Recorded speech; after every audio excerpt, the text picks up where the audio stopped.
Hey guys, my name is Jordan Harrison. Welcome back to YouTube, and today I'm going to be talking about Spider-Man 3, and this was the last Sam Raimi Spider-Man film that came out in 2007, and I would have to say that was one of my favorite Sam Raimi Spider-Man films. I mean, I liked the first one, but the second one was really terrible. In the first film, we had Spider-Man's origin story and how he battles against the Green Goblin. In the second one, Peter Parker gets all of the bad luck and he has to fight Dr. Octopus. In this movie, we see him become the Black Suit Spider-Man and has to face off 3 different villains. And that is Sandman, the New Goblin, and Venom. So, let's get on with the video. So, like I said, Peter Parker is having another midlife crisis where most of the time he has problems with, his friendships. Well, for right now, he is dating Mary Jane Watson, but that all breaks apart when he kisses another woman named Gwen Stacy. But most for all, he's really losing his friendship with Harry Osborn now that Harry knows the truth about Spider-Man being Peter Parker, and Harry doesn't realize that the Green Goblin, also known as Norman Osborn, he was the one who committed his own death because he was actually trying to kill Peter Parker, but it backfired.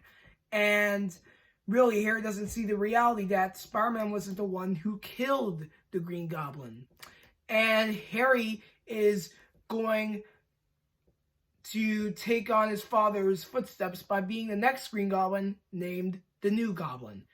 And really, his costume did not feel like the Green Goblin. I thought he was going to be like, wearing Norman Osborn's Green Goblin costume, but really he has this snowboarding outfit that looks really ridiculous. But still, seeing him trying to kill Spider-Man is pretty good. But then later on, when they work together, then their friendship starts to get back, and they start battling against Venom and Sandman. But anyway, next character I want to talk about in this movie is Sandman. Flint Marko, aka Sandman, he is a father who is trying to find a cure for his daughter because she is sick. So that's why he is stealing money and trying to get some good health insurance for his daughter. And there's a problem where Peter Parker actually found his uncle's killer, and it's turned out that it's actually the Sandman. And I'm like, so the Sandman is the actual killer of Uncle Ben, but in the comics, it was just this random bad guy who shot Uncle Ben.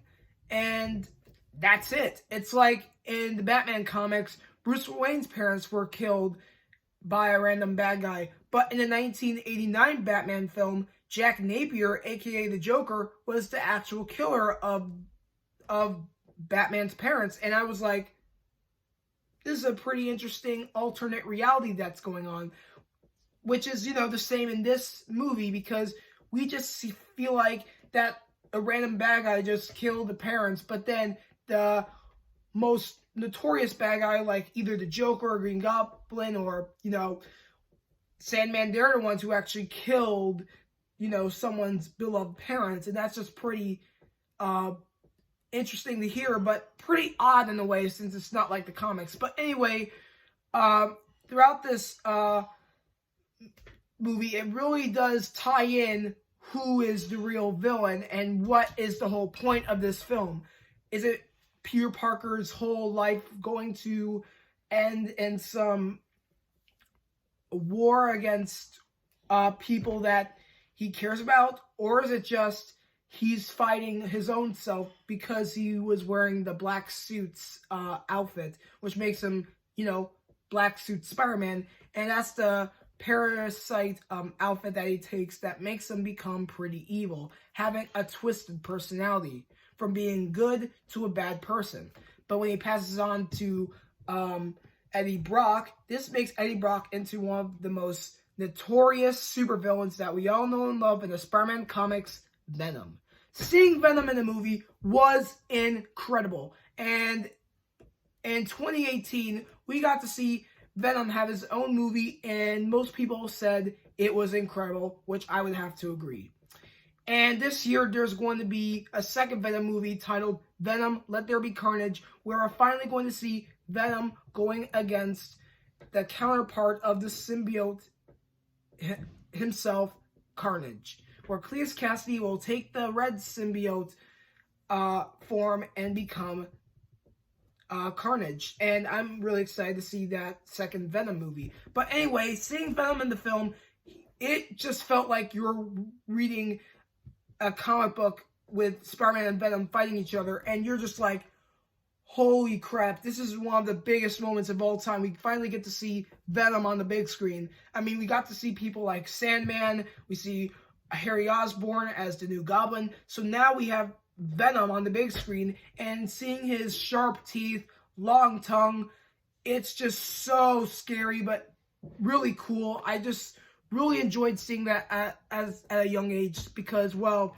watching that movie, I think I had a nightmare seeing Venom in my dreams, and he almost ate me up. That was one of my biggest nightmares when I was young. But anyway, this is full nostalgia. I really enjoyed this movie. I would have to make this as my #1 favorite Sam Raimi Spider-Man film. And I'm just saying how much I love the whole setup they did, but still, for one of those movies like Spider-Man 2, it was a big flop in my opinion. But for Spider-Man 3, introducing more than one villain, trying to understand which villain has more of the spotlight. Is it the new Goblin, Sandman, or Venom? It's one of those big questions. But anyway, these are my thoughts on Spider-Man 3. This is an amazing movie. I hope you guys enjoyed it as much as I did. If you haven't seen Spider-Man 3, go check that out. And check out my other videos, such as the first Spider-Man film and Spider-Man 2. As always, please give me a thumbs up, subscribe to my channel, go on the notification bar if you do not want to miss a video I post, and comment down below your favorite Spider-Man villain. For me, it has to be, I guess, Venom. Thank you guys for watching my video. Take care, and I'll see you next time. And next video I'll do, it's going to be about the Mark Webb Spider-Man films titled, The Amazing Spider-Man. So, thank you guys for watching, and I hope you guys have an amazing day.